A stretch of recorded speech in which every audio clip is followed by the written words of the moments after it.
Hola, buenas tardes. Esta es la segunda charla que vamos a dar sobre el módulo de la geocultura del mundo mesoamericano. Este módulo está planteado en dos etapas. Vimos ya la primera, en el cual hay una teórica pendiente y también disponible en nuestra página de YouTube y todos los medios con los cuales nos estamos dirigiendo a los alumnos, a todos ustedes. Bueno, comenzaremos diciendo y haciendo un breve resumen sobre lo anteriormente narrado. Se establece como un orden cronológico la llegada del hombre al continente americano. Estamos hablando de hace 30.000 años y finaliza ese primer módulo en el momento de la ruptura con el mundo colonial. Vimos dos etapas, la originaria y el choque de culturas y la irrupción del hombre europeo en nuestro continente. En esos 30.000 años de población, este relato aproximado tiene una extensión de 30.000 años en el espacio, se considera los primeros avances en cuanto a la tecnología. Hemos visto cómo el hombre, desde desarrollar la agricultura, de generar los cimientos de lo que serían los fragmentos urbanos de la ciudad y su capacidad de relación con otras etnias que comparten ese mismo espacio y esa misma cosmovisión, van generando una forma de conocimiento que se mezclan con la llegada del hombre europeo y conforman un mestizaje que es hasta lo que estuvimos viendo en esta primera etapa. Esa primera etapa consta también de una forma de conocimiento, una forma de producir arquitectura y fundamentalmente diseño y objetos con los cuales conforman la vida diaria en lo que es el habitar en comunidad, en la extensión del territorio mesoamericano. A continuación nos vamos a referir a la etapa del hombre no ya moderno, sino que vamos a comenzar con las primeras ideas de la República, las primeras organizaciones políticas y a continuación los programas arquitectónicos derivados de esas organizaciones políticas de lo que es el México actual, la República Mexicana, pasando por una etapa anterior que es la del Imperio y finalizando con el México contemporáneo. Bueno, de eso se va a tratar la teórica que a continuación se expone. Diseño Mesoamérica para los periodos republicano, moderno y contemporáneo, en el curso de Historia 3, Pensamiento 4. Esta va a ser la segunda charla de la cultura geoposicionada en el diseño de Mesoamérica. Vamos a hacer previamente un repaso de algunas de las características en el posicionamiento espacial y temporal de la cultura de los pueblos mesoamericanos. Como habíamos hablado de las características de un diseño geosituado, la posición geográfica de esta porción del territorio abarca un área que es comprendida en su extremo norte por el área del sur de Aridoamérica, que esto es prácticamente todo el sector de América del Norte y América Central, donde limita con el sector que se denomina Aridoamérica, digamos, la parte desértica de Norteamérica, y todo el Valle de México, la península de Yucatán, y se extiende por el resto de América Central hasta prácticamente Panamá y la Gran Colombia. En esta imagen se pueden ver las distintas posiciones y los distintos centros culturales, fragmentos urbanos o sitios arqueológicos en los cuales se desarrolla toda esta cultura. Si hablábamos eso acerca de la posición geográfica, de lo espacial, la cuestión temporal comienza en esta segunda etapa con una imagen que representa mucho más que 1000 palabras. La organización de América pensada desde la colonia, con su hombre, con el hombre colonial, el hombre que viene de Europa con sus instrumentos, sus instrumentos, sus artefactos, la dominación, la construcción de un espacio sólido en piedra o en ladrillo, un espacio cerrado, cubierto, la utilización del hierro para las armaduras, contra el orden natural, un orden exterior pensado más como que el hombre pasa a ser hijo de la naturaleza y se alimenta en estas imágenes se pueden ver que se alimenta de sus formas, de las formas naturales propias del lugar, esta lucha desigual entre la ballesta, el caballo, el arco y la flecha contra la lanza en un lugar resguardado que tiene características de fortaleza frente a un orden natural. Esta imagen un poco sintetiza lo que es la definición de lo que es el choque de culturas. Algunos de los temas que vamos a tratar en esta segunda parte de la teórica, en este primer módulo que es la geocultura de los pueblos mesoamericanos, es primero la tradición precolombina. Vamos a ver toda la cuestión originaria, vamos a ver toda la disposición de los distintos territorios, las distintas civilizaciones y la ocupación del territorio en una organización mágico-productiva. Mágico pensándolo en que los cuerpos celestiales, la astrología producía el alimento necesario para lograr el sustento básico y a su vez la producción y su elemento de intercambio que era el exceso de la necesidad calórica de los distintos pueblos como moneda. Parte de ese exceso eran también los materiales valiosos, el encuentro de por primera vez elementos que subsisten hasta nuestra fecha, que no pertenecen al área, a lo que podría ser la alimentación, sino que logran ser elementos de trueque que tienen un valor agregado. En esta idea de forma de intercambio protocapitalista, relacionada más con el trueque, la obsidiana, el quetzal, la teca, la esmeralda pasan a ser los valores de cambio.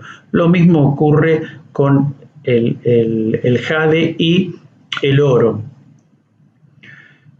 Esto dio origen a la ciudad, los mercados, los tianguis, y lo que vimos como primera organización en relacionado a esta fase superior de intercambio, este protocapitalismo, es el caso de Teotihuacán, una ciudad templo en el Valle de México.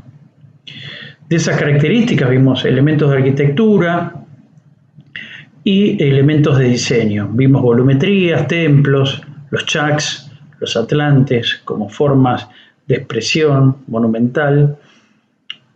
La negación del espacio interior, toda una cultura que fue desarrollada en un espacio exterior domesticado.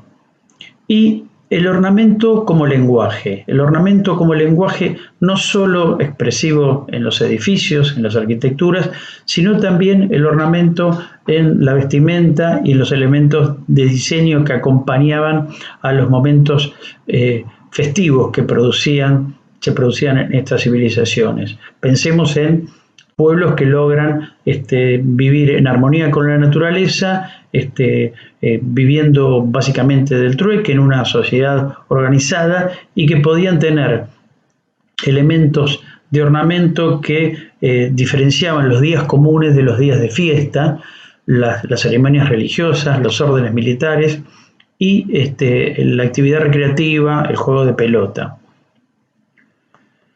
A todo esto se le opuso la colonia, las nuevas ciudades y las ciudades de los indios.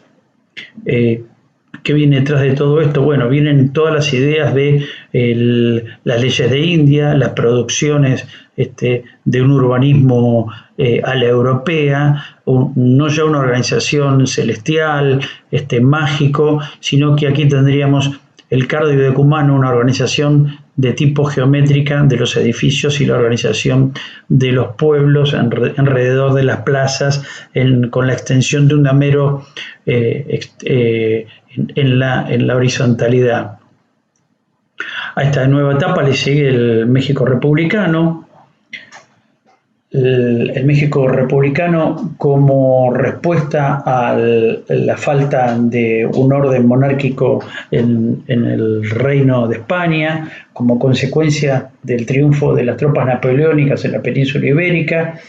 Y no solo esto ocurre por el lado del reinado de España, sino también ocurrió con el reinado de Portugal. Ya lo vamos a ver en la cultura amazónica tupi-guaranítica.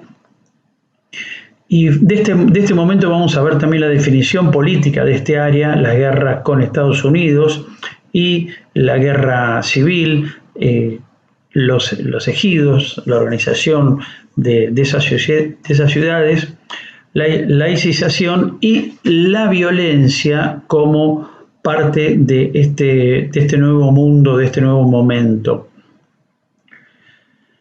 El barroco americano también es otra de las expresiones que estuvimos viéndolas en cuanto a sus producciones de arquitectura, y también lo vimos en la producción de objetos de diseño y artefactos.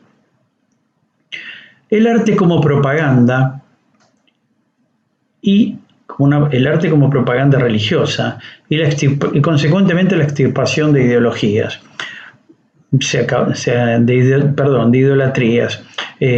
Se acaba el panteísmo para hacer la creación, para fundar los valores de la cultura cristiana. Y a partir de todo eso vimos mestizajes, o sea, nunca las verdades han sido, ni las imposiciones han sido absolutamente exactas, sino que ha habido mestizajes. Consecuentemente, la aparición del arte político, el muralismo, figuras como Diego Rivera, Frida Kahlo, y en las etapas más actuales, la hipermetrópolis, la vida popular, lo rural y lo urbano, en las producciones de diseño, los artesanatos y la convivencia con el multilingüismo. En la etapa contemporánea actual, las modernidades recientes, el monumentalismo en la arquitectura y los etnodiseños, tanto en objetos como en textiles. El espejo de Estados Unidos y los acuerdos de libre comercio con Estados Unidos y Canadá, que llevan adelante un poco la inserción de las producciones relacionadas fundamentalmente al diseño y ese mundo que se abre a través de la proximidad de Estados Unidos. Siempre nos gustó diferenciar o establecer categorías propias para el análisis de una arquitectura propia. Bueno, una de las categorías propias que tenemos y está muy referida al arte es el muralismo. Lo que en su principio mostraban los edificios con sus filigranas, la historia oficial de la geocultura mesoamericana se podría ver en los frentes de los edificios y en las configuraciones simbólicas, figurativas. Algún repaso hemos visto en la clase anterior, pero el muralismo es esa idea que artistas en el siglo XX, muchos de ellos formados en las escuelas europeas de arte, llevan adelante producciones que no se encierran ya en un museo como ocurre en la antigua cultura europea. No, el muralismo implica salir a la calle, es las paredes que gritan la historia oficial o la nueva historia de México. Como todas estas historias de primera mano, siempre hay una relación entre el maestro y la disciplina. Bueno, los maestros de este momento son hoy los muralistas Diego Rivera, Frida Kahlo, Diego Orozco y David Alfaro Siqueiros. Todos ellos desarrollaron un arte pensado no hacia adentro, sino hacia afuera, y en esa configuración de ese arte, en esas producciones, se pueden encontrar los trazos de una historia que muchas veces no es encontrada, no es como la historia oficial que muchas veces nos enseñan. Aquí comienza la revisión o la constante revisión del pasado, esa vuelta al pasado, que no es la vuelta hacia un eterno, no es hacia la vuelta como lo plantea Nietzsche, a lo mejor un eterno fracaso, sino que es una vuelta, es una espiral ascendente hacia el encuentro de una nueva identidad.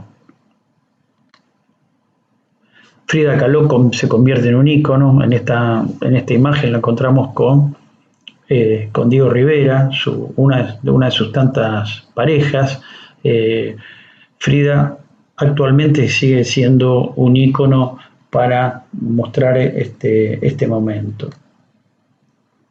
El arte también nos permite conocer a través de los dibujos de José Gervasio Posadas y Don Quijote. Don Quijote es un clásico de la literatura española, aquí se mezclan dos mundos, ¿no? El mundo de la colonia, el relato de Don Quijote y Sancho Panza, y la relación con la muerte, es decir, la muerte presente no solo en las formas de vida de los pueblos ancestrales, en los cuales los sacrificios humanos eran parte de esas ofrendas, sino también en que la muerte convive con los vivos, y esta historia es contada, una historia de la literatura tradicional española es mostrada con estos dibujos a través de uno de los mitos y de los ritos ancestrales.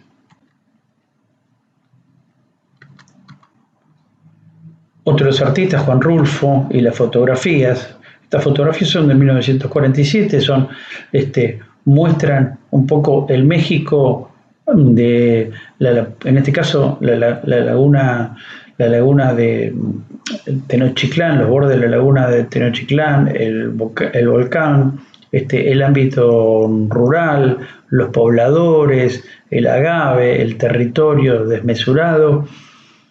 Hasta mediados del siglo XX, México vivía más cerca de las profundidades de sus historias que del México actual que nosotros conocemos. Y los elementos que perduran de esa etapa, ¿no? La arquitectura colonial, la arquitectura colonial mexicana es una arquitectura, estas son fotos recientes de las cuales aparecen estos elementos, ¿no? La galería, el semicubierto, los arcos, la utilización de los arcos romanos tal cual nosotros lo conocemos, dejar de producir ya con la bóveda maya, sino que los espacios interiores se someten al manejo de la cultura colonial europea clásica.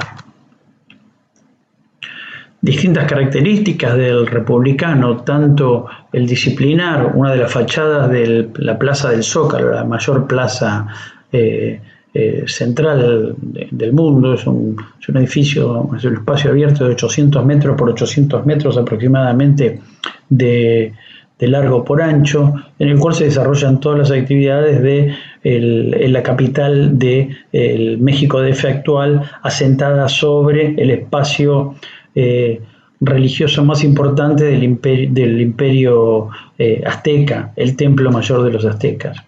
Y sus variantes en la conformación del popular, digamos. Si hay un disciplinar, siempre hay un popular. Siempre hay un disciplinar y en los bordes de las ciudades aparece el popular. Pero ¿cómo comienza esta historia? ¿Cómo comienza el quiebre de lo colonial hacia lo republicano? Comienza, como en toda América, con los gritos de independencia. En el México de 1810, el grito de Dolores es el que lleva adelante, es una declaración de independencia que lleva adelante los patriotas mexicanos en búsqueda de un destino común para un continente, para un sector de un continente que tenía distintas características, distintas etnias, distintas lenguas, pero compartían un mismo interés y compartían una unidad geográfica. A la búsqueda de independencia, como siempre, si podemos hablar que en términos de diseño que existía un orden europeo y un orden local, un orden central o un orden periférico, ese choque de culturas no es un hecho únicamente de los lenguajes proyectuales, de las características de diseño de cada pueblo, no, en la política también lo tenían. Este fue un primer intento de orden, de búsqueda de un orden relacionado con un orden europeo. Algunos sectores de la sociedad mexicana trata de buscar la figura de un emperador para, por un lado, satisfacer las necesidades de tener un gobierno independiente, pero por otro lado vincularlo con las realezas europeas e insertar en ese México reciente, esta nueva nación, lo quería relacionar con el mundo europeo. Maximiliano de Austria es ese exponente, es este hombre relacionado, esa vestimenta, esa forma, los lugares en los cuales se encuentra situado, estos óleos, muestran un poco, podría ser tranquilamente cualquier imagen de cualquier gobernante europeo. En este caso, tuvo el segundo gobierno, tuvo a su cargo el segundo gobierno del Imperio Mexicano entre 1863 y 1867.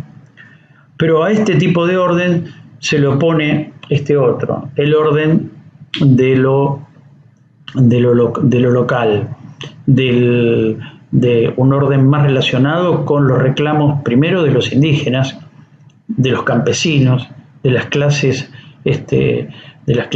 más pobres o sumergidas de lo que eran los centros urbanos de México, en este caso encabezado por Benito Juárez. Fue el primer gobernante indio, descendiente de indios, que tuvo a su cargo la organización de un gobierno en esos procesos no ya de independencia, sino de la constitución de una república mexicana.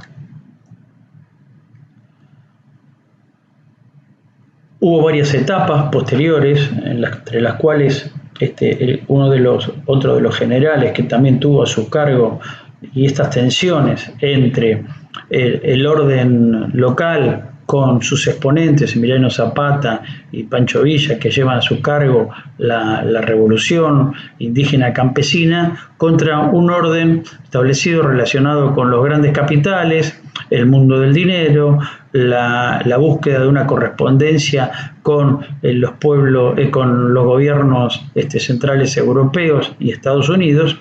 Porfirio Díaz, un dictador, fue en varias ocasiones presidente de México, en su carácter primero democrático y posteriormente de dictador. A ello se le opone Pancho Villa, un indígena, hijo de campesinos, y Emiliano Zapata, que con su ejército zapatista lleva adelante el triunfo de lo que es de la revolución, que se opone a Porfirio Díaz, y el Partido Revolucionario Institucional, el PRI, se alterna en el poder desde 1917 hasta la fecha con distintos partidos con distintas alianzas entre otros partidos de centro-derecha. Hoy el presidente de México es miembro integrante del Partido Revolucionario Institucional. Bueno, la definición de este nuevo orden revolucionario es la aparición de estos personajes, ya mezclados con su sombrero de copa, de paja, el típico sombrero mexicano, la cartuchera, el traje y la vestimenta prácticamente del hombre europeo, las botas relacionadas con la cuestión de montar y estar viviendo en un hábito absolutamente rural, y como fondo generalmente de todos estos retratos aparecen no ya el orden europeo, unas columnas dóricas, jónicas de Corintias, sino que aparecen rastros de la flora y la fauna natural. Tanto uno como otro, tanto Pancho Villa como Emiliano Zapata, son los fieles exponentes de la revolución triunfante a partir de 1917 y la búsqueda de una identidad propia por el lado de lo cultural. Y es una de las primeras rupturas que existe en América, sobre todo a principios de siglo, con un orden revolucionario en paralelo con la Revolución Rusa. La Revolución de Octubre de 1917 es por la cual triunfa las ideas del comunismo en Rusia, juntamente con la mexicana, son las primeras que provocan un corte en ese orden conservador y popular por un orden popular. Y de esta época, bueno, aquí vemos los mariachis. Los mariachis no es otra cosa más que una búsqueda romántica de la idea de la Revolución Mexicana, ¿no? O sea, en vez de balas, en vez de tener cartucheras como tenían alrededor de sus ropas, como aún hoy la tienen las damas con sus cartucheras, es muy importante la presencia de la mujer en las luchas de la independencia. Y la búsqueda, esto no deja de ser otra más que una recreación de este estado civil de revolución de México de 1917. El México después de la revolución, la formación de la República, la influencia cultural europea, la negación del pasado y el eclecticismo como lenguaje proyectual fueron un poco las ideas que avanzaron sobre la forma de hacer diseño en México. La influencia cultural europea deviene, y lo vamos a ver ahora, en algunas de las formas, tanto en arquitectura como en diseño. Otra vez nos vamos a ver de las imágenes de primera mano. Diego Rivera, en Sueño de una tarde dominical en la Alameda Central, una obra de 1947, trata de recrear ese mundo de la República. Y lo trata de crear no solo en esta imagen en la cual aparece él y Frida, aparece Diego Rivera y Frida, Diego Rivera de niño y Frida Kahlo ya de adulta, porque en realidad lo doblaba en altura, Diego Rivera, genera una composición artística en la cual el eje de simetría es la muerte, es la presencia de lo ancestral. Porfirio Díaz, ubicado en uno de los extremos como mirando toda la escena, la Malinche, los generales que tienen relación con el orden europeo, el nuevo hombre, Benito Juárez, el nuevo hombre que tenía adelante esa composición, y todas las cuestiones del orden ancestral por detrás. Todo esta historia, estos murales, este arte, era un arte que no solo ponía en valor lo pictórico, las técnicas de dibujo, las técnicas de composición, sino que también el mensaje que había era el debate sobre el pasado y el presente de la historia de México. Si nos tenemos que detener en la arquitectura, y vamos a empezar por ahí, la arquitectura y la ciudad, el Palacio de Bellas Artes de 1931, producto de un concurso de arquitectura, tranquilamente puede ser cualquier Palacio de Bellas Artes, puede estar ubicado en París, en Roma, en Buenos Aires, en Río de Janeiro, en Berlín o en Londres. Es una obra que el eclecticismo tiene esas características, tiene una fuerte impronta internacional. La ubicación, el eclecticismo fundamentalmente es la utilización de los distintos órdenes clásicos, fundamentalmente de composición y elementos de arquitectura relacionados con los órdenes clásicos. Las columnatas eran jónicas, dóricas o corintias. El zócalo, la idea del piano nobile, del primer piso o piano nobile, y el remate del edificio con cúpulas en su mayoría para mostrar el esplendor de ese tipo de arquitectura.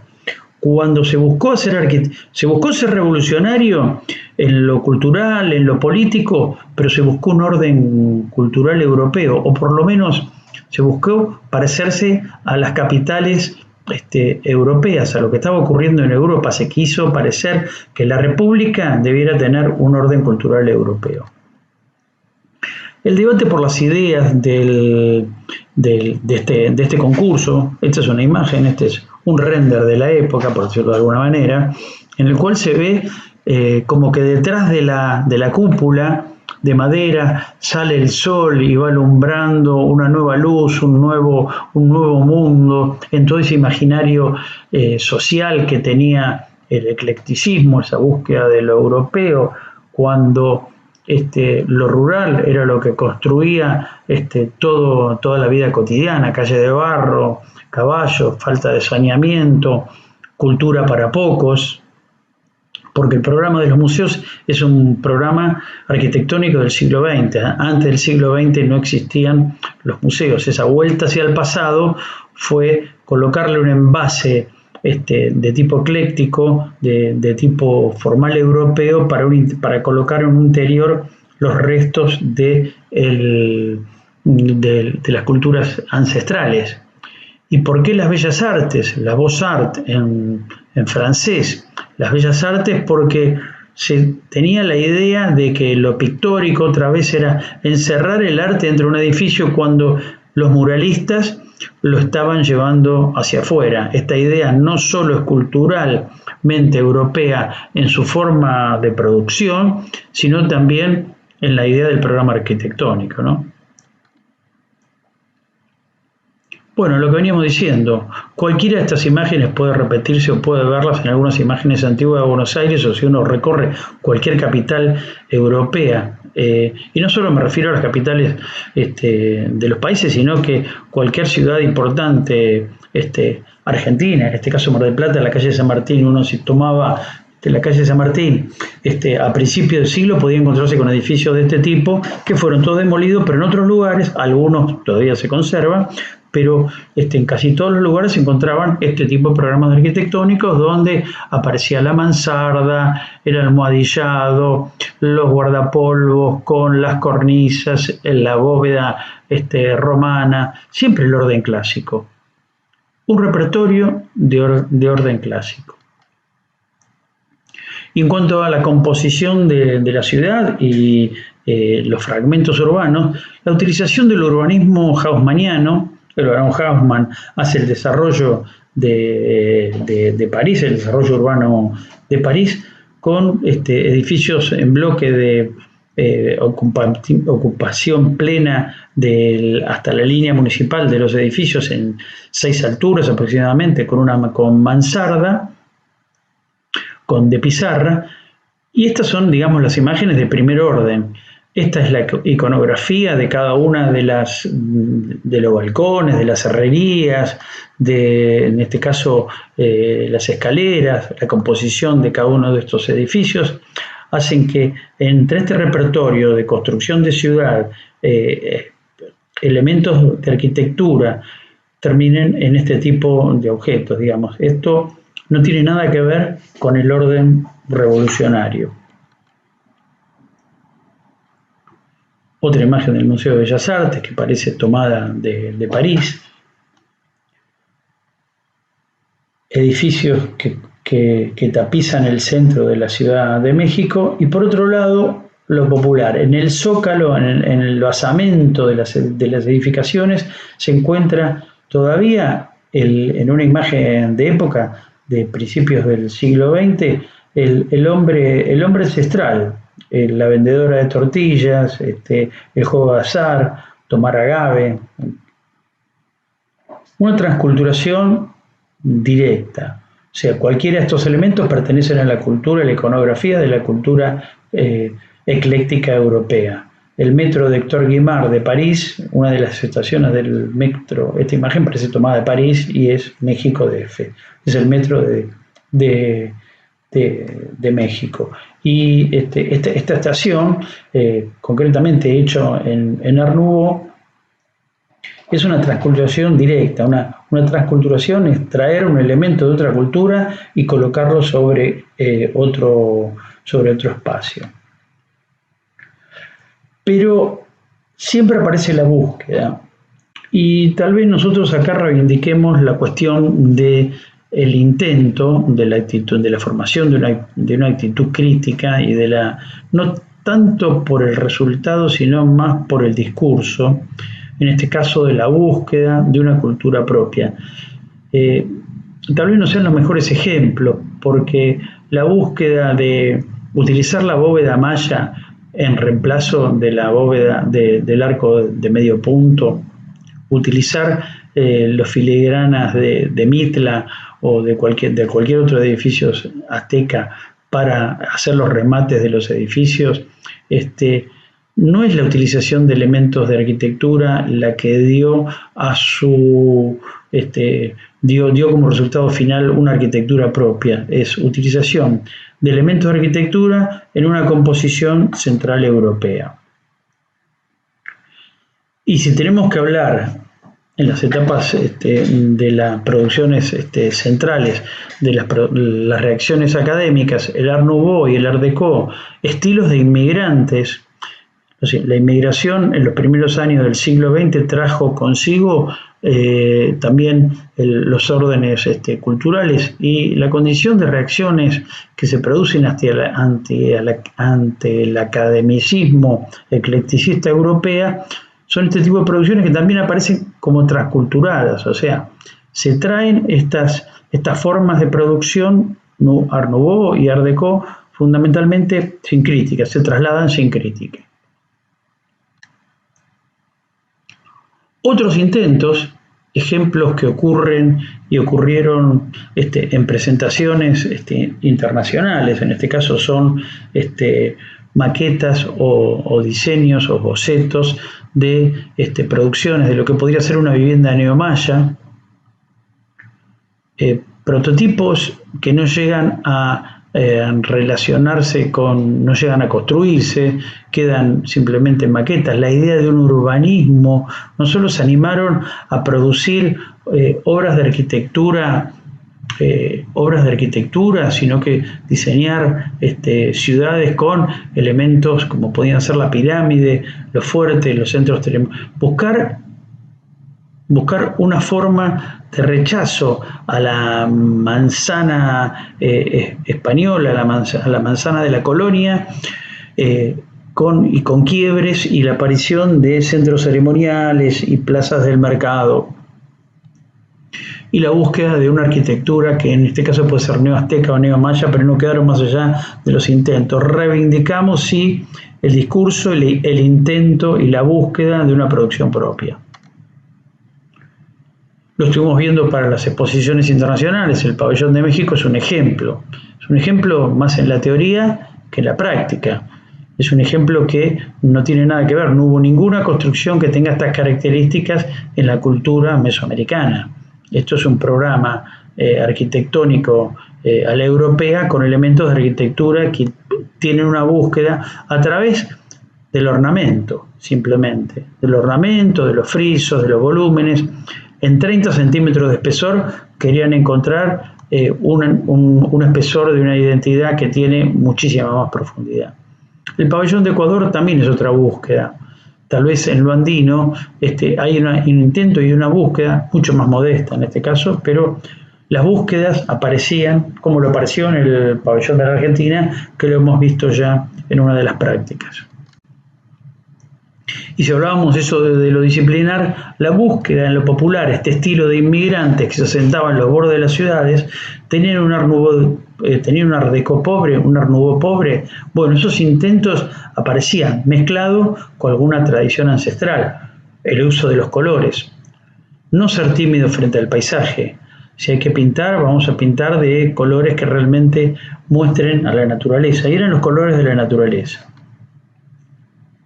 Esos colores de la naturaleza son los que tapizaron también el hábitat neocolonial, porque si había un neoazteca y un neomaya, también hubo un neocolonial como respuesta a el colonial o hasta al barroco. Hay un barroco disciplinar, bueno, hay un barroco popular tapizando las ciudades. Esa idea del barroco popular pintado de infinitos colores es la que construye la ciudad, la extensión de la ciudad mesoamericana. Otro intento, y lo mostramos como una característica, son las arquitecturas de barro. En Aridoamérica, ya no en la Mesoamérica central, como nosotros veíamos del Valle de México, sino en el sector lindante con Estados Unidos, en la arquitectura del desierto, las arquitecturas de barro resuelven con una característica. El ex titular de la materia, Jorge Ramos, hablaba y la clasificaba con una categoría propia y hablaba del pobrismo ingenuo pragmático. Esa construcción es muy simple, sin aristas, de bordes redondeados, muros encalados, dinteles de madera, sin aserrar, con trozos de madera de sección importante, lo mismo que las cubiertas, pintadas de los colores propios de la naturaleza, dieron a su cargo esta forma de producción que hoy también construye parte de los bordes de las ciudades mesoamericanas, sobre todo en la región norte de Mesoamérica. Habíamos visto ya tianguis, habíamos visto mercados, habíamos visto el uso de lo que eran tanto con frutas y verduras como en las especies, en los textiles.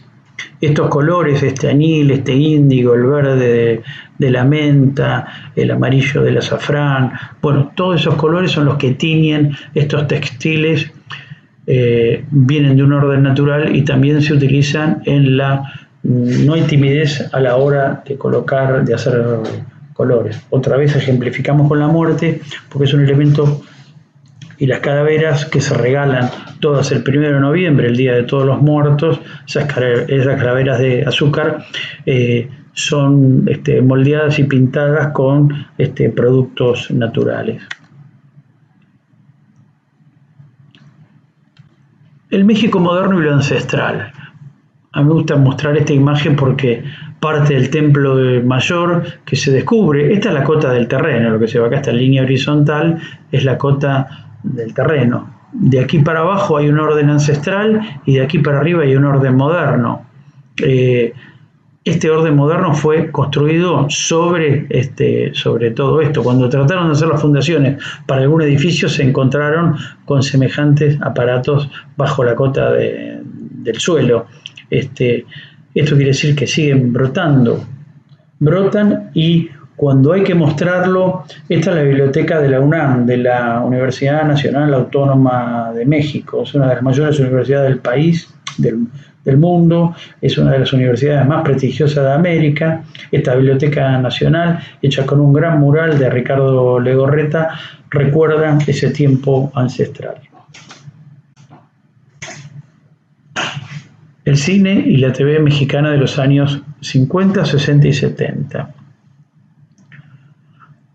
El México de los 50, el cambio a la segunda mitad del siglo y en la etapa de la posguerra, mostró a un México que es conocido a través no solo del cine, grandes autores como Cantinflas, María Félix, una de las primeras actrices que trasciende y que llega a Hollywood, Carmen Miranda, o la serie del Chavo, del 8, que aún hoy siguen dándolo, muestran un poco la idea de lo que es el México del pueblo, mostraron las características y sirven muy bien para trasladar todos estos fenómenos que nosotros estamos viendo que se están produciendo en el orden político, económico, social, la arquitectura, el diseño y la ciudad.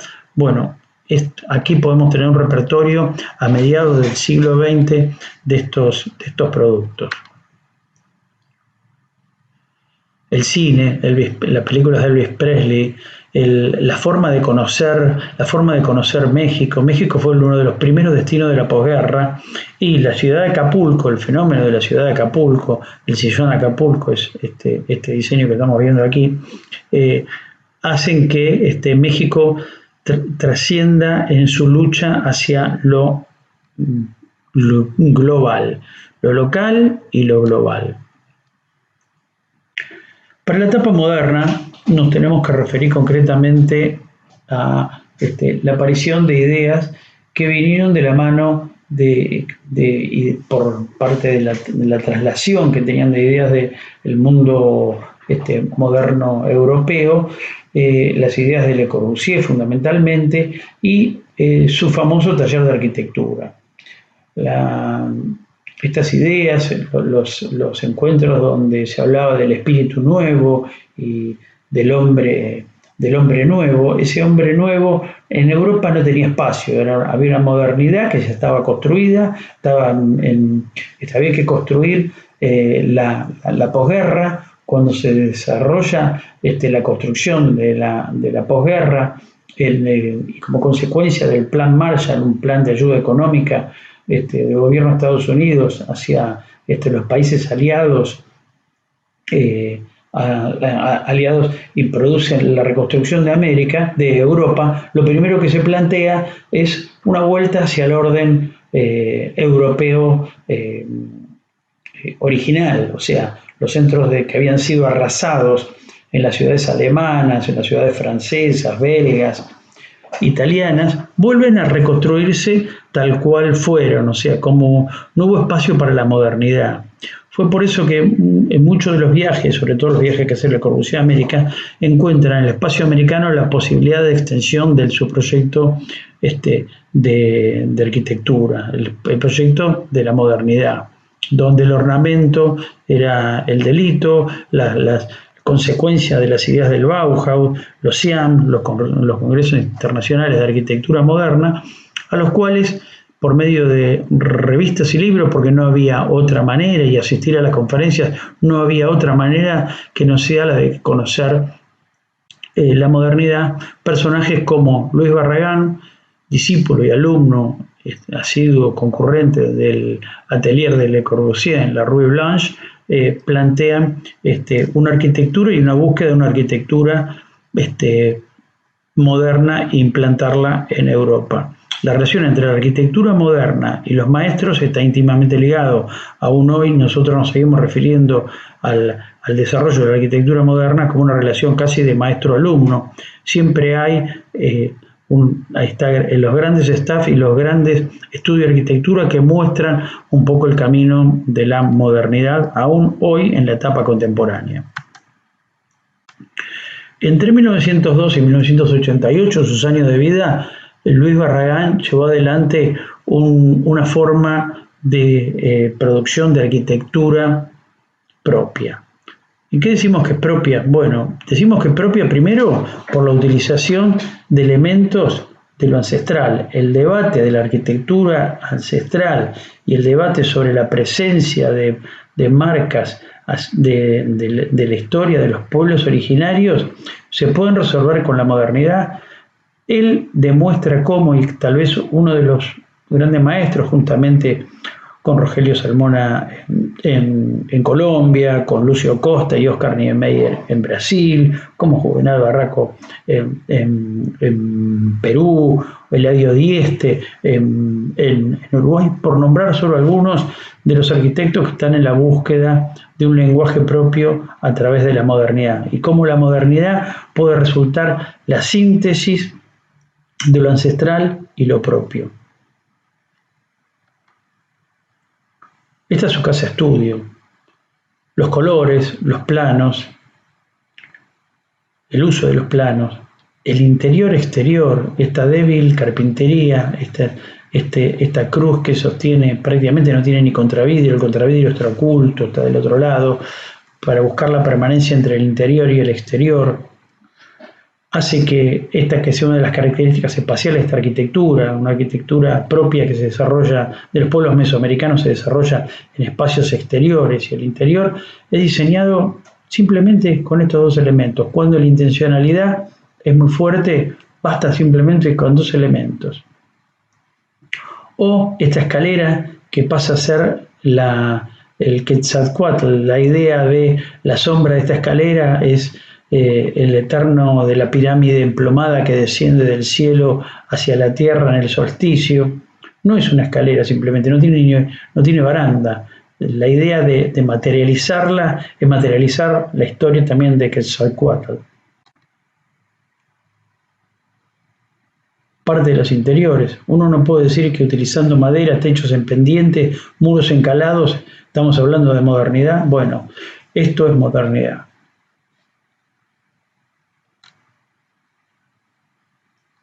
No solo en su casa, otra vez repite este recurso, tal vez con otra partición. Este es un vidrio pivotante.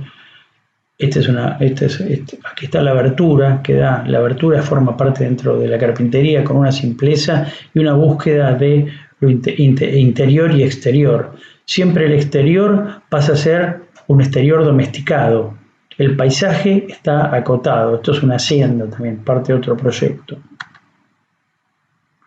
Y si lo vimos para el campo de la arquitectura, también tenemos que detenernos en los diseñadores que a partir de mediados del siglo XX desarrollan la búsqueda de unas producciones propias. En este caso, Clara Posset-Dumas plantea en estas sillas las cuestiones relacionadas con las técnicas ancestrales, la de cestería, el textil, las maderas duras, la búsqueda de unas formas, propias, la búsqueda de muebles que con hierro está el espíritu de la modernidad y no es una modernidad que es planteada como una transculturación más, es una modernidad que, como en todos estos casos, plantea la búsqueda de lo ancestral, lo propio. Se puede dialogar con lo propio, con lo ancestral, como una continuidad,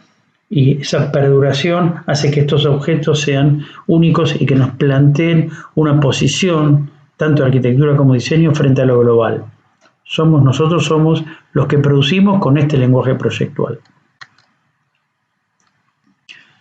Pero la modernidad de los 40 también tiene otra, o los protomodernos, los primeros modernos, tienen otras características. La obra de José Villagrán García o Juan O'Gorman también son otros racionalistas que plantean el debate a la inversa, plantean de que si bien la geometría, las etnias, muchas etnias habían desarrollado un orden geométrico y la geometría era lo que podía volver a buscar una idea de lo propio, más ligados a los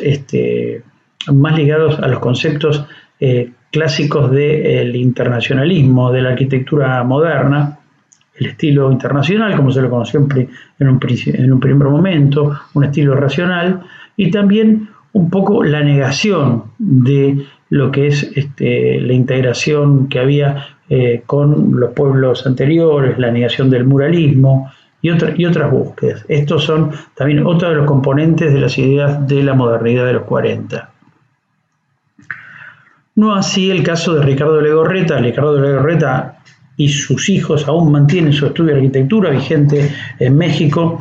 Son famosas sus obras en los hoteles Camino Real. El Hotel Camino Real es una marca hotelera que es una sociedad mixta del gobierno mexicano. Son paradores turísticos que han tomado todos los edificios que tienen alto valor patrimonio y los han convertido a un proyecto de hotelería, y el encargado de llevar adelante ese proyecto es Ricardo Legorreta. El estudio de Ricardo Legorreta a través de los distintos años. Hay toda una polémica con todo esto, pero digamos, hablemos con justeza, y las obras que propone Legorreta en los términos que nosotros estamos planteando, la cuestión de la modernidad y la propiedad, en la búsqueda de lo propio y la distinción con lo ajeno, está escrita estas obras. Otro ejemplo es la casa estudio que le hizo a Frida Kahlo y a Diego Rivera, uno al lado del otro, la casa y el estudio. También otra obra de principios de la década del 40, donde con volúmenes simples y la búsqueda de una cuestión no solo de lo funcional, estos son los lucernarios, este es el gran estudio de ellos. Esto está ubicado en el barrio de Coyoacán, en la colonia Coyoacán, en México, DF. Otras de las búsquedas han sido también la de este joven ingeniero cuando plantea estas obras, un joven ingeniero, arquitecto español, Félix Candela, sevillano el hombre, que plantea con estas cáscaras la búsqueda de también un orden natural y geométrico. Fabulosas estructuras, láminas plegadas de hormigón, uno de los padres del conocimiento del hormigón armado. Gran parte de sus obras son multipremiadas. Aquí abajo tenemos la capilla de San Vicente de Paul, una de sus últimas obras. También otra de las cáscaras livianas de hormigón. Y cada tanto, si no brotan los pueblos ancestrales, brota el territorio, la desmesura.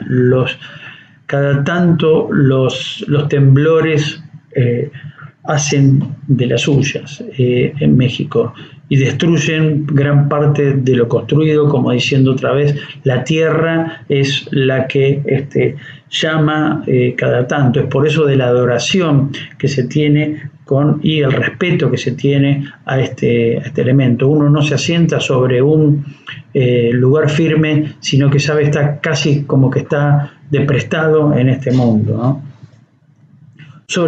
Múltiple sobreviviente de todas estas etapas en la Torre Panamericana, que está ubicada en esta imagen, que sobrevivió a varios, desde mediados de la década del 50, un rascacielos cartesiano, relacionado con las ideas de el Empire State o del Chrysler Building, el intento de parecerse y la búsqueda de una urbe latinoamericana moderna dio varios ejemplos de este tipo, como ocurre en el sector de Puerto Madera o de Catalinas Norte, que son prácticamente contemporáneas con esta torre, década del 60, que se mantiene en pie y ha sufrido varios de estos embates. Bueno, ¿cuáles son las categorías de estudio que nosotros proponemos para el diseño geosituado en Mesoamérica? Básicamente son estos pares conceptuales fundamentales: qué es propio y qué es ajeno. Descubrir el camino de la propiedad y la ajenidad es parte de la tarea que tenemos que buscar como una categoría de estudio.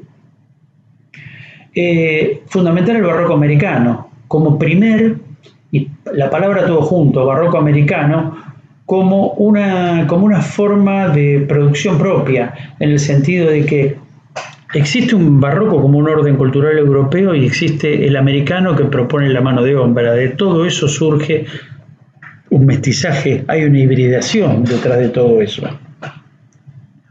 Otro de los temas que construyen una categoría son las transculturaciones, tanto en la etapa colonial, republicana como moderna, sigue existiendo la cuestión de la transculturación. Es trasladar un elemento de una cultura a otra sin ningún tipo de actitud crítica.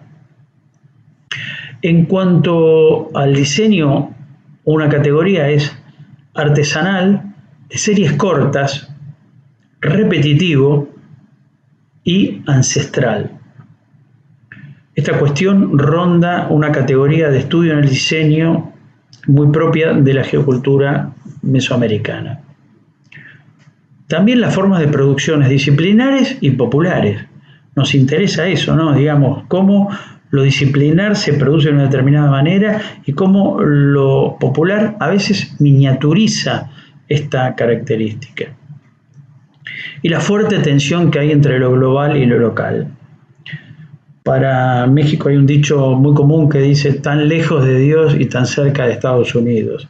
O sea, vecino al mayor mercado del mundo, de alguna manera hay una tensión entre lo global y lo local, y hay una producción local que aún hoy se mantiene. Hay diferencias no solo de lenguaje, somos dos culturas totalmente diferentes, la sajona, la anglosajona y la latina. Sobre esa frontera y sobre esta tensión siguen ocurriendo muchas manifestaciones. Lo global y lo local es otra de las categorías de estudio de este diseño. Veremos ahora algunas obras que rozan la contemporaneidad, obras que están desde los 2000 hacia nuestra fecha, que muestran un poco el debate de las nuevas arquitecturas y las nuevas formas de producción de diseño. En este caso son una serie de obras de Tomás González de León, un arquitecto mexicano que plantea para el Conservatorio de México nuevamente la idea de la pirámide. La pirámide, ¿qué es? Es esta reutilización de esa imagen con un lenguaje moderno. O la Embajada de México en Berlín, también otra obra donde nuevamente esos parasoles muestran la relación interior-exterior en un espacio en el cual también les es ajeno, porque Berlín no tiene nada que ver con la cultura del Valle de México, la península de Yucatán. Dejar pasar el interior y el exterior de alguna manera compiten en esa idea de la utilización de esos parasoles. Nuevas formas de producción de arquitectura, también relacionadas con los volúmenes y esta forma de cubrirlo, esta búsqueda de un nuevo lenguaje geométrico. O arquitecturas más anónimas, no tan singulares, no obras tan singulares. La cuestión del diseño espacial, este semicubierto, esta galería, nuevamente el interior, el exterior, el agua, los planos, la partición del espacio y el entrar en un espacio, en esa gradación de espacios, no es tan rotundo, no hay una puerta entre una adentro y una afuera. Subir a nuevas volumetrías, el acceso, la prioridad sobre el acceso, este gran volumen para esta vivienda. Obras como de Felipe Leal, otro arquitecto que también trabaja mucho más en la Riviera Maya. Lo que hablábamos de Barragán, su casa estudio, sus espacios exteriores, domesticados, las escaleras, como las plantea, como la llegada de Quetzalcóatl, el mito de Quetzalcóatl, la serpiente emplumada, una deidad de todos los pueblos. Si algo había que tenían en común todos los pueblos ancestrales era compartir muchas veces las deidades. O el high-tech, es una obra del Museo Soumaya que se le hace en homenaje a su mujer, Carlos Slim, el dueño de Claro, uno de los multimillonarios más importantes del mundo, una obra de high-tech de Federico Romero, un gran museo de arte que, en relación con lo que veníamos diciendo del Museo de Bellas Artes, bueno, este museo de arte encierra en sí mismo una gran cultura y un gran acervo, un gran patrimonio de pinturas y todo, pero quizás aquí la idea del muralismo no sea el objeto mismo, la idea de que los museos de arquitectura, un programa arquitectónico de mediados del siglo XX, de principios del siglo XX, es quizás uno de los ejemplos de los primeros edificios de la modernidad, porque hasta el siglo XX los museos no existían, el pasado no se lo miraba, se lo discutía, se lo yuxtaponía, se lo superponía, pero no se lo reveía. Bueno, en este caso aparecen ahora de esta forma. Y modernidades recientes, obras de arquitectos contemporáneos, bibliotecas, edificios, rascacielos, donde lo contextual aparece nuevamente. Hay una característica que aparece, que a mí me hace volver siempre a una palabra, la desmesura. Quizás la interpretación, como es desmesurada la tierra con los terremotos, es desmesurada la vegetación con sus hojas, sus plantas, las extensiones, los volcanes. Esa desmesura también se lo ve en el carácter. Hay cosas que acá no se pueden mostrar, pero bueno, uno si visita México va a encontrar esa forma de ver y de ser como son, cantando, alentando sus equipos de fútbol, mostrando su música, logran destacarse.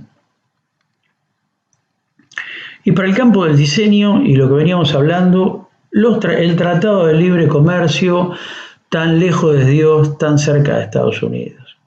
Estados Unidos, México y Canadá, desde el año 2005 vienen desarrollando un tratado de libre comercio. Entonces, todas las producciones que se producen en estos tres países es un acuerdo aduanero, básicamente, es un acuerdo de libre circulación entre mercancías y productos, por lo cual sitúa a México como un proveedor de mano de obra barata y a Estados Unidos como proveedor de tecnología, y Canadá acompaña con este crecimiento. A todo ello se está poniendo hoy, y hablábamos de la tensión de lo global y lo local, escenas de la construcción del muro de Trump. Trump está haciendo construir un muro que divide a Estados Unidos de México, lo planteó en la campaña, gana las elecciones y lo está haciendo construir y se lo quiere hacer pagar a México. Ya han pasado 2 presidencias, ahora está manejando la AMLO, Manuel López Obrador, y junto con Jacques Trudeau, el primer ministro de Canadá, de alguna manera se las componen para llevar adelante esta organización político-comercial de libre comercio asociado. Por lo tanto, los productos de diseño del mundo mesoamericano participan en el libre comercio de estas tres naciones. Vamos a ver algunas de ellas, cuáles son los elementos que se plantean para el diseño global. Y los elementos que se plantean básicamente son elementos que tienen relación con lo local. O sea, son elementos generalmente repetitivos de diseño. La mano de obra, uno va a poder encontrar muchos autos. Aquí en la Argentina también hay un acuerdo de comercio con la industria automotriz. Los productos mexicanos no pagan impuestos, tienen un arancel diferenciado. Es lo mismo que el Mercosur, que nosotros tenemos con Brasil, pero bueno, tiene algunos estados asociados. En este caso, para el caso de la industria automotriz, son los autos, porque en la mano de obra es el auto, para algunos modelos de auto. Pero bueno, productos 100% de origen mexicano. Bueno, el sillón Acapulco que vimos. Y acá otra vez la muerte, ¿no? Otra vez en este sacacorchos aparecen, y yo tomé como hilo conceptual la muerte porque lo tomo como uno de los hechos distintivos de esta cultura, de los cuales lo diferencia de muchas otras. Vamos a ver polímeros, el chac muelas, el hilo dental y el chac. El chac es una figura que aparece siempre en esta cultura. El chac es un elemento del orden, un elemento escultórico del orden ancestral, y aparece recreado en infinidad de elementos de polímero, en este caso con polímeros de diseño. Todos estos polímeros de diseño, todos tienen una relación directa con elementos figurativos de las culturas ancestrales. Si hablamos de polímeros, tenemos que hablar también de los elementos naturales en los cuales son propios de esta región. El ónix, floreros y fruteros de ónix, del grupo Concepto. Últimas producciones del grupo EOS. En distintos materiales este grupo se ha distinguido por excelentes producciones multipremiadas. Aún hoy se conservan muchas de ellas y son productos que se comercializan en las tiendas de diseño en todo el mundo. Otra vez el chac aparece como un sillón de descanso en una espuma, el sillón pajarito, y tomar de una carretilla y lograr en esta posición de la carretilla una forma de ser usada, parece todo un desafío. Pero para quienes han tenido la oportunidad de alguna vez de buscar un lugar de descanso en una carretilla, que generalmente tiene que ver con la industria de la construcción, esta es la recreación de un uso popular de un elemento de trabajo. El potro como revistero, la multipremiada mesa gallina, es casi una huevera que en vez de huevos tiene lámparas y está colocada en esta posición. El uso de los elementos de teca, otros elementos también en espumas, de sillones, donde la geometría, el lenguaje proyectual lo buscan en un intento de reproducir elementos de la naturaleza, elementos de la escultura, de la iconografía gráfica, figurativos o no, pero forman parte de las producciones de este grupo, una búsqueda de la identidad local, con pocos recursos, ¿no? La lámpara araña, de Mauricio Lara, también otra multipremiada. Esto simplemente con un cepillo, es un portalápices. Con los cepillos también otra lámpara, otra vez los elementos de reuso, lo industrial. El casco de los toltecas como pocillo de café.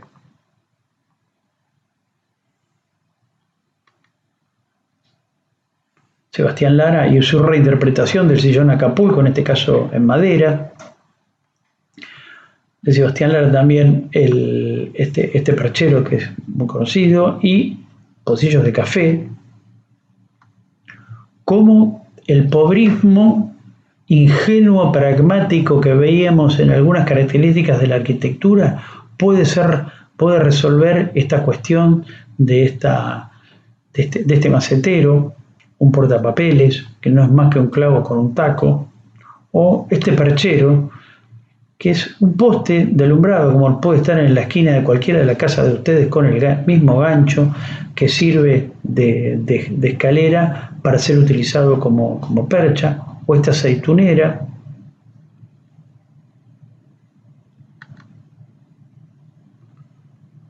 Claudio Cordera y los bancos Chac. El Chac Mall ha sido un elemento repetitivo, quizás por la forma, y porque en realidad fue pensado como una escultura, como un asiento, como un lugar de reposo para los pueblos ancestrales. Se ha sido reinterpretado en este caso con cuero y una espuma, o el banco El Triste, con esta expresión y la resolución de ese elemento. Y ahora vamos a hablar un poco de los elementos naturales. Hablamos del ónix, de la teca, hablamos algo de cestería. Tenemos que hablar de la platería. La platería, que llega como un arte de fusión entre la colonia y los indígenas que trabajaron. Imaginemos que estas culturas eran culturas en altura. Los que vivían, bajaban al valle a comercializar, pero su hábitat generalmente estaba en las alturas. Y los conocimientos de la montaña y la fusión con el conocimiento de la fundición, fundamentalmente, y el uso del fuego con algún bitumen, porque en ese momento el petróleo que forraba alguna de las piedras lograban encender y levantar alta temperatura, dio origen a la fundición y a la aparición de este arte más relacionado con la colonia. Entonces quizás acá los elementos no sean relacionados con lo ancestral, sino con la etapa colonial. Más piezas de ónix. El ónix tiene la maravillosa característica de ser una piedra que transmite la luz. El resto de las piedras no lo transmiten, no las dejan traslucir. Más piezas de teca.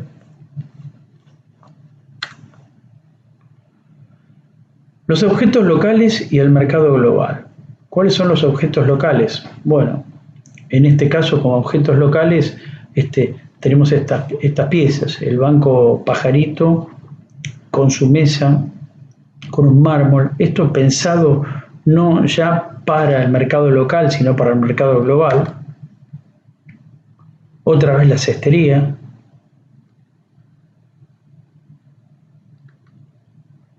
La cerámica Talavera, de origen colonial, la reinterpretación de esa cerámica, la utilización de diseños que corresponden más a los órdenes vegetales, coloniales, nada que ver con las producciones ancestrales. Y esa característica también en la arquitectura, ¿no? La búsqueda con soluciones simples, la búsqueda de la propiedad. Un resort en la zona de la Riviera Maya, el Deseo,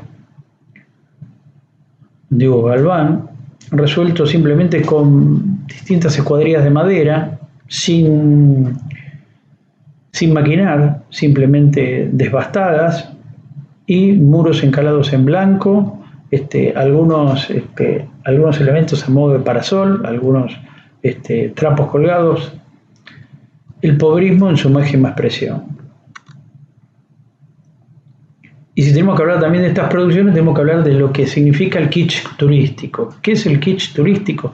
Es ese recuerdo que uno trae de estos lugares, que los quiera traer evidentemente, pero pensando en repeticiones ya no de series cortas, sino repetir una forma de este tipo de producciones en todos los mercados de artesanías. En este caso, las antiguas chinampas de México Tenochtitlán, en Xochimilco, en este caso son las chinampas de Xochimilco, donde estos miles de barcos recorren y venden sus artesanías a los turistas y repiten las producciones que vienen desarrollándose de generación en generación.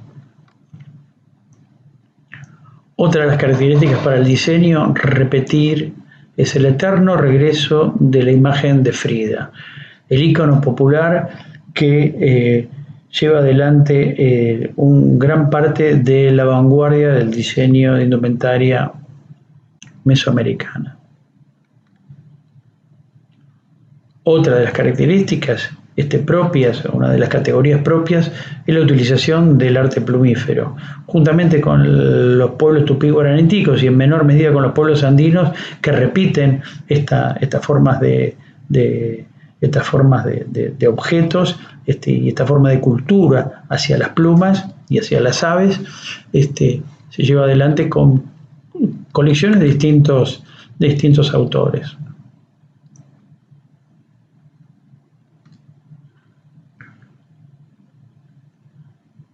El ornamento y estos objetos ornamentales, collares y anillos. ¿Existe un textil apropiado? Sí, claro que existe, y existe un textil, una búsqueda de lo propio. Esta falda con imágenes de la revolución, maquillaje y la postura de la modelo, la búsqueda del imaginario de Frida Kahlo, esa mujer rebelde que no se adapta a los cánones de la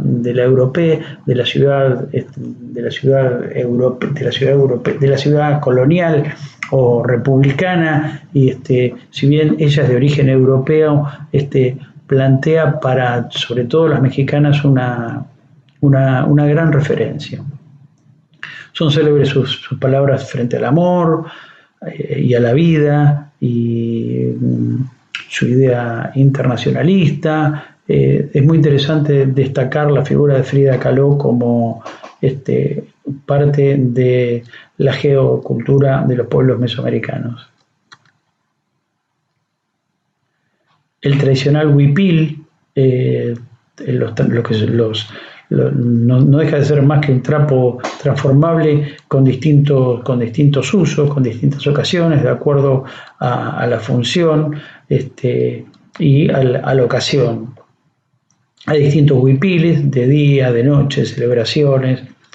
El huipil pasa a ser el elemento que recubre la vestimenta, tanto de trabajo, en las distintas estaciones, y también muchas veces sirve para llevar consigo a los bebés. Y si hablamos de uno de los países industriales, no podemos dejar de hablar de los productos de reuso industrial, en este caso los desechos, los productos llanta del grupo Mecha, y la utilización de todos los residuos industriales para, en este caso, hacer coberturas y sandalias. También, si podemos hablar de que hay un tejido que construye territorio, es el geotextil. Las bolsas de arena, estos sacos de arena, como les gusta decir a ellos, colocados, por ejemplo, en la Riviera Maya, de un geotextil. Este geotextil, para que ustedes tengan una idea de la densidad de que estamos hablando, es como el material de los cinturones de seguridad. Bueno, se rellenan de arena y en muchos casos son inyectados con microorganismos y vuelvan a conformar arrecifes. Vuelven a conformar arrecifes y parte del territorio que ha sido rota en muchos casos la barrera de corales y colaboran a formar una biodiversidad marina. Más tapicerías para la atención de lo global local. Hay un set para los hoteles de algodón y percal, los cojines, las bolsas de yute, la colección Otomi, donde todas las impresiones, si nosotros nos detenemos en este tipo de textiles y pensamos, hablamos un poco de los textiles, Marimekko, suecos, no hacen otra cosa más que repetir su propia cultura. En este caso, el textil Otomi es un textil que trabaja con lo ancestral, los diseños ancestrales que realmente perduran. Esto refleja muy bien la cuestión de lo ancestral, lo local y lo global. Otros buenos ejemplos de la utilización de elementos de reuso son estas fibras de PVC, que es una especie de PET que ha sido conformado para generar esta mochila, que no es otra cosa más que un tejido artesanal, hecho por un artesano que anteriormente utilizaba estas mismas fibras, pero de origen natural. Ahora las utiliza con el reuso, con un poco de cuero y una cremallera, un cierre, genera una mochila. Otro de los ejemplos de utilización de otros elementos de tipo ancestral, repetitivos y cortos. Otra vez el metal, la plata, en el caso de cálidos objetos. Nuevamente la metalúrgica relacionado a lo colonial y no lo ancestral. Grandes plateros, grandes platerías existen en México. La plata es gran parte de las producciones con las cuales se sale al mundo. Lo artesanal de serie corta y repetitiva. Esa es la característica. Y el vidrio soplado, el vidrio artesanal, el vidrio de espesor, no el vidrio industrializado, series cortas, repetitivas. El vidrio es otra de las características de la cultura mesoamericana. Y si hablamos de todo esto que podría ser disciplinar, también en la arquitectura, esto es popular, esto es un hábitat que actualmente se construye. Estructuras de pies más de gran espesor y donde van alivianando su estructura a medida que van llegando al techo, recubiertos con una paja que generalmente le agregan algún aceite para darle algún tipo de homogeneidad a su capa exterior y a la vez impermeabilidad, otra de las características de la arquitectura popular. Y la mezcla entre lo disciplinario y lo popular, una galería comercial en la cual hoy en cada uno de estos locales hay ropa de marca importada, grandes tiendas, pero el ejemplo es muy válido en el sentido de que esta calle interior no es un mall, sino que es un centro comercial moderno, también en la Riviera Maya, don muros blancos encalados, maderas a la vista sin tratamiento, hasta el mismo personal de asistencia, de maestranza, en este momento, ¿qué tiene? Tiene ahí una escoba que no es otra cosa más que la paja suelta. Él anda con su atuendo, con su gorro natural. Es otra vez volver al mundo ancestral, en diálogo y brotando todos los días desde el fondo de la historia.